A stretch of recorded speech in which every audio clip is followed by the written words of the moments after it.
Now that we have our lamp UV'd and ready to go, let's look at how we can actually start texturing this using GIMP. So here I am at one of my favorite texture resources for stock imagery, and that's myang.com/textures. And you can see we've got a whole list of different categories we can choose from. And for this lamp example, I'm looking to recreate something that has this sort of rustic metal look, and it's not going to be exact, and it's really just a quick example to show you how to get started. But let's see what we can find on the Myang site that's close to that, and I'm probably going to go to flat metal textures, and it's quite a fine pattern, so I think perhaps something like this would be a good start. You can see you've got these kind of splotches and scratches, and it's kind of a good idea to save these as reference to kind of gather a collection together that you can use in future projects. But for now I'm just going to save a couple of these into my scene assets folder. I'll put them inside my images folder. And normally I like to create a working folder inside images, and this is just where I place all of my reference imagery and that kind of thing. So we'll save this into here. See what else we have. This one's kind of busier. It's got a lot more on there, but it could be interesting. A lot more scratches. So I'll save this image and maybe one or two more. Let's see. This one's kind of interesting. These ones are kind of distressed. This one's got some interesting surface texture to it.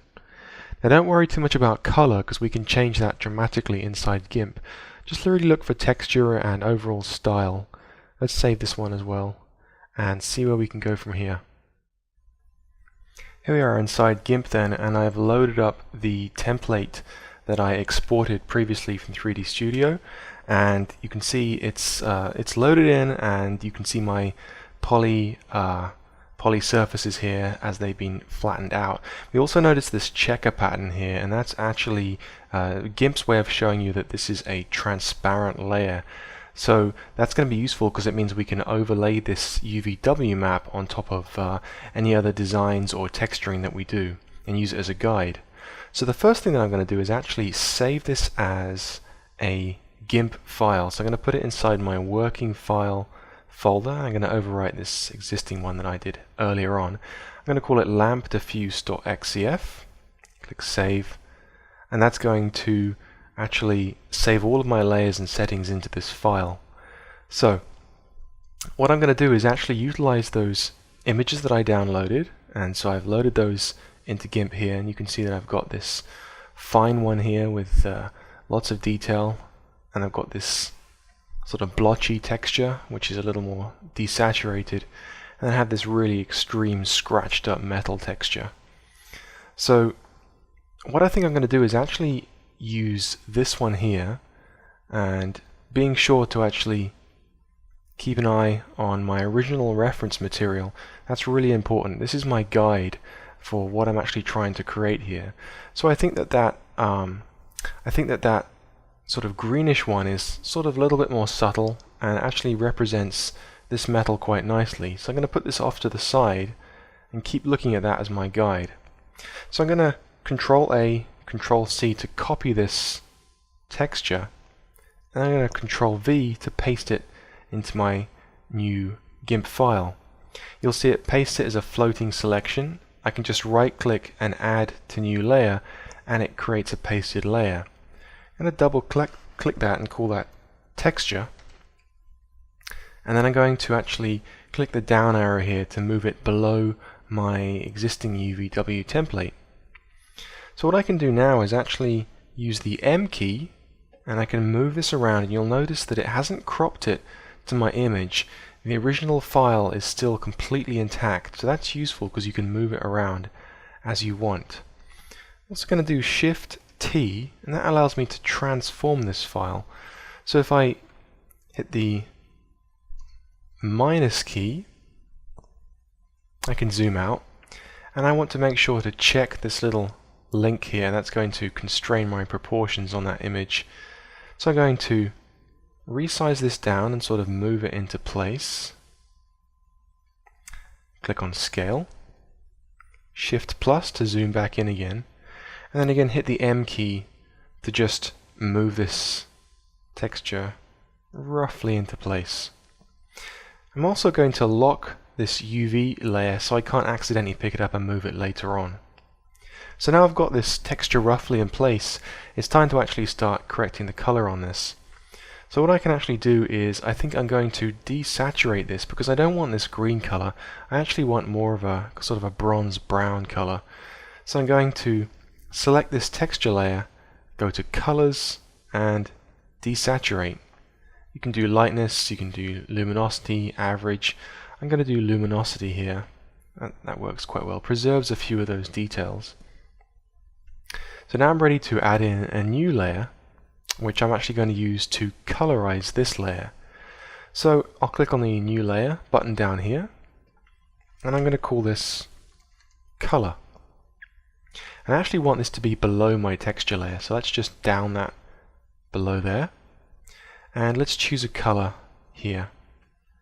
Now I want to try and pick that bronzish sort of color, so I can pick a hue, and I can kind of adjust my saturation and my value. And actually I picked one here earlier on that worked quite nicely, so I'll click OK. And then I'm just going to use my paint bucket tool and fill that layer. And if I hide these top layers, you can see what I've done there. I've just filled that layer with that brown. Now what I can do is I can utilize what are known as blending modes to actually have this layer mix down with the layer below it using different algorithms, and the blending modes are found up here under the mode drop down. So if I click on this, I could start with dissolve. It doesn't really do much. Let's try another one. Let's try lighten. Now you can start to see it's using a different method to mix these two layers together. If I actually use the down arrow key, I can actually scroll through this list. Now I've got it selected, and while you'll start to get used to what these different modes will do, it's really useful to just kind of play around and see which ones you like. So I'm just going to scroll through these. Soft light's quite interesting. Subtract is too dark. Grain extract, I might come back to that one. Grain merge, divide. I think I like that grain extract. I think I'm going to choose that one. That works quite nicely. Now what I can do is I can actually beef up the contrast here. I'm going to use a levels adjustment to do that. So on my texture layer, I can actually increase the highlights, and I can also increase the shadows. Just tweaking these, I can change the midpoint to reduce the contrast and increase the contrast. It's looking a little bit more extreme, perhaps a little too extreme, so let's kind of tweak that up a little bit. Click OK. I'm quite happy with that. So next what we can do is we can actually adjust the color layer so that it more accurately represents this color here. You can see that it's a little bit more red and it needs to be desaturated a little bit. So I'm going to select my color layer, go to colors, and I'm going to go to, I think I'll do a hue saturation. And I can actually twist all the colors around the color wheel. You can see how I can really dramatically change the color of the image. But I'm just going to tweak it a little bit. I'm going to pull it perhaps a little bit this way, make it a bit more green. And I think I'm going to lighten it up a little bit and reduce the saturation just a bit. And click OK. Let's look through the other textures that I downloaded then. Let's see this sort of blotchy one. I think this could be kind of interesting to use. So I'm going to, again, Control A, Control C to copy that, and then just Control V to put that into a floating selection. So I can right click and add to new layer again, and I'm just going to call this blotches. And I'll put this above my previous texture layer. So again, I can hit the M key and I can move this around. But I think I'm going to do a zoom out with the minus key and then do Shift and T to transform, and then just scale this down again so it sort of gives me more to work with. So click Scale, and then Shift plus to zoom back in. So what I could do now is I think I'm going to play around with the blending modes again. Let's go through these just with the down arrow. Multiply. It's a little extreme with burn. That one's interesting. Hard light. I also like that grain extract again. That's working quite nicely. That one's also interesting. Let's try the grain extract. Let's use this one. And if you wanted to, you could always lessen the effect just by using the opacity of that layer and reducing that down. But I think in this case I'm going to put it up at maximum, but I don't necessarily want it everywhere here. So what I'm going to do is actually make use of layer masks. So I'm going to right click on my blotches layer, and I'm going to go to Add Layer Mask. Now with the layer mask you kind of get this secondary mask that is a sub-layer of the current layer that you're on. And white actually shows the layer and black hides the layer. So for the time being I'm going to select black, click Add, and you'll see it actually hides that blotches layer. And if I click Alt and click on my layer mask, let's just play around with the brush tool and use a white, slightly larger brush. Where I paint white on the layer mask, if I Alt click again on the layer mask, you'll see it shows that blotches layer through, and where it's black, it's hidden. So that's useful to know. Let's undo that, and then I'm going to click Alt to hide the layer mask. But if you click on the actual layer, you're painting white on your layer, and if you click on your layer mask, you're painting white on the layer mask. So that's obviously what I want to do. So again, looking at my reference image, I'm just going to try and create some of these darker areas of interest around this lamp.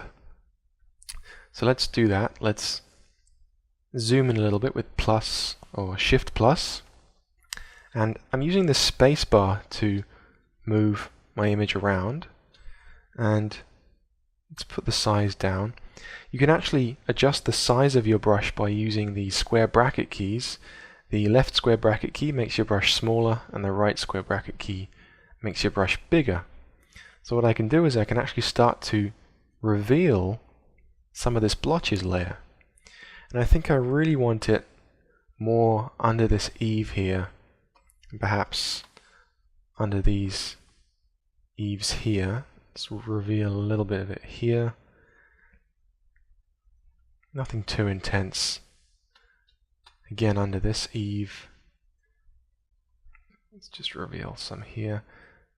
You can take more time with this, but really I'm just sort of giving you an idea of what you can do. And I think what I'll do is actually reveal quite a lot on the base. And perhaps some more on the top portion here.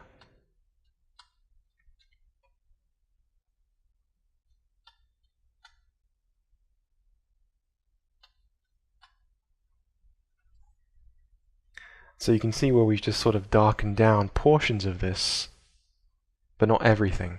So you can selectively reveal layers using layer masks, which is really useful.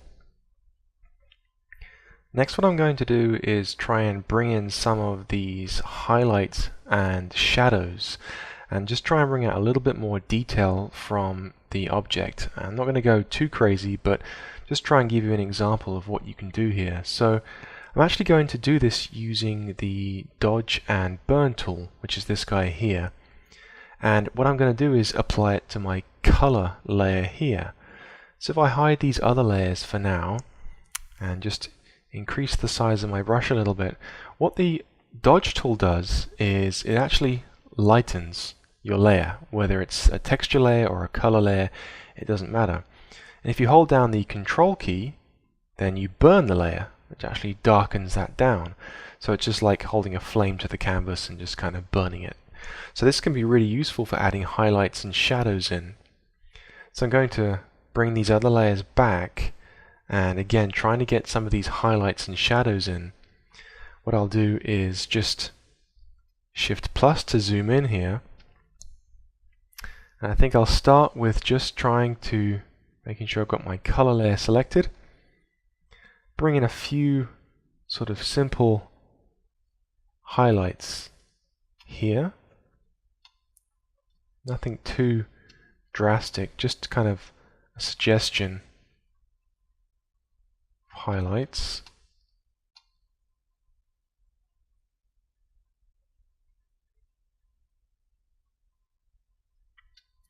And then lastly this guy.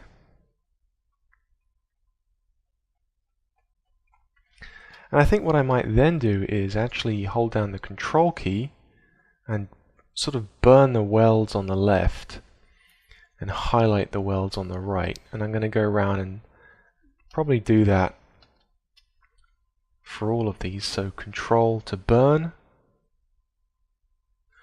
and then highlight on the other side.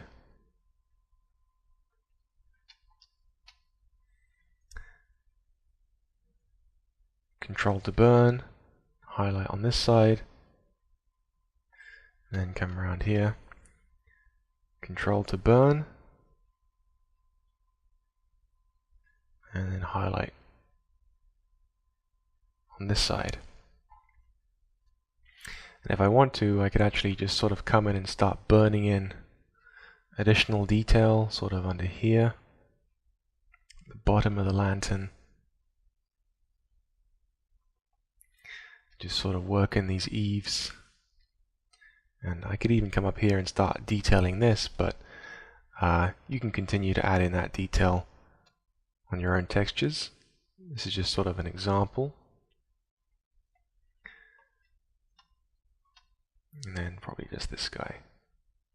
And so that's how we can use the dodge and burn tool to sort of add in some shadows and some highlights. And so if I actually hide my UV map, you can kind of see what we've done here and how we've created this texture and built it up through layers. And so I think what I'll do at this point is actually come to this glass area and start working on that. So I'm going to add a new layer here, and I'll call this glass, and zoom in. I'm going to push this right to the top underneath the UV template. And a little trick here, shouldn't have to paint this all from scratch. What I'm going to do is actually just use my lasso tool and just click, click, click, click, and join that up to make a selection. Make sure I've got my glass layer selected, and then just choose a color. Probably just a fairly light blue. And then paint bucket and fill that in. And then again use my lasso tool, click, click, all the way around, and paint bucket to fill that. So that's sort of the texture in its simple form complete. And what I could do now is actually clean this up a little bit, because if you were to pass this on to someone, essentially you're wasting file space, and you're also sort of passing off a messy texture if you leave it like this. So it's good practice to actually clean up the areas outside the UVs, and I like to use the magic wand tool here, or as it's called in GIMP, it's known as the fuzzy select tool.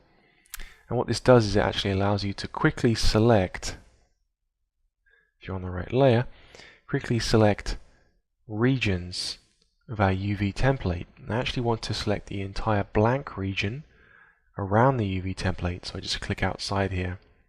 And if I were to just leave it like this, it's a little too close for comfort along the edges here. I don't want any seams showing through, so I'm going to go to my select menu and shrink this. And I'll shrink it by 5 pixels. And I don't want to shrink the image border, so I'm going to deselect this and click OK.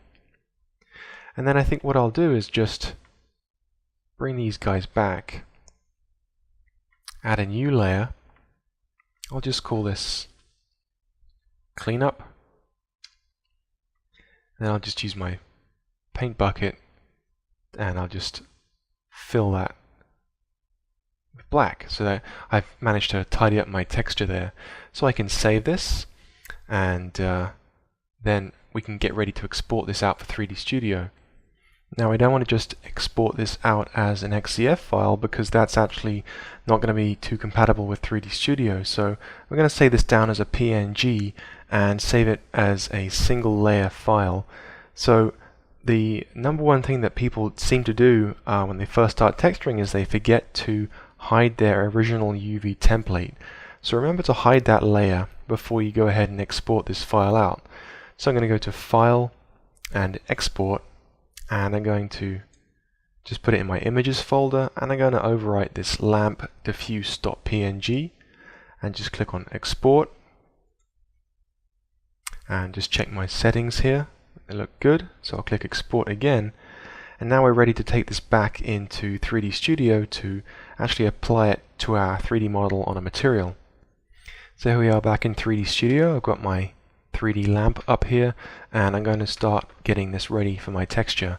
So let's load up the slate material editor, and because this is a metal surface I'd like to have a little bit of shine or reflection on this. I'm going to use the ray trace material, so I'll double click this to load up that material, double click it again, and I'll call this lamp body, and what I'll do is actually just select my lamp body, select my material, and then just apply that. It doesn't matter about the color because our texture is going to actually replace that color, so that's worth noting. I don't want my metal to be too shiny. Again, looking at that original reference image that we have here, I've always got this off to the right hand side looking at it. Let's lower the specularity down, and I can actually double click on the preview to get an idea of what that specularity is doing. When it's high, it's extra shiny. Let's lower that down to something around 10.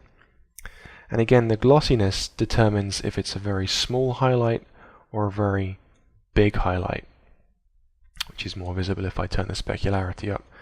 But so you can see it's extra shiny there, it looks like a pool ball. So we don't want it to be too shiny, so we want kind of a large highlight on there.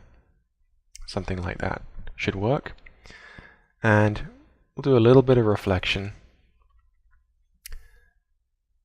And I think we're ready to go. So now let's load in our texture. So I'm going to double click on my diffuse channel and I'm going to apply a bitmap and load in the lamp diffuse PNG that I just created. Click open.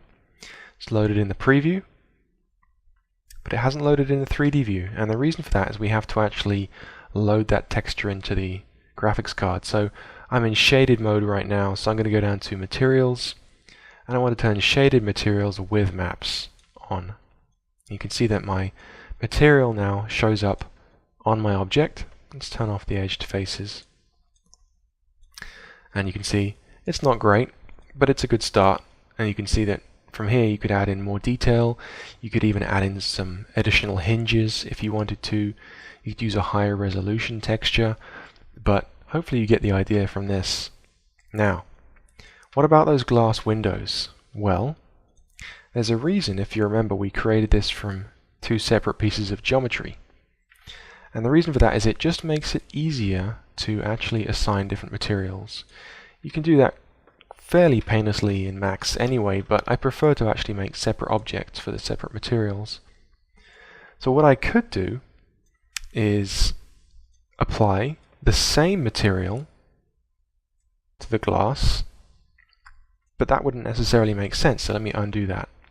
Because glass has different properties, so let's create a new material for the glass. So I'll create another ray trace material, double click that, and we'll call this one lamp glass, and look at the preview, and we'll load in the same bitmap. In fact, what we can actually do is, let's delete this. What we can actually do is just use the existing bitmap and just plug it in to the diffuse channel, so we're using it twice.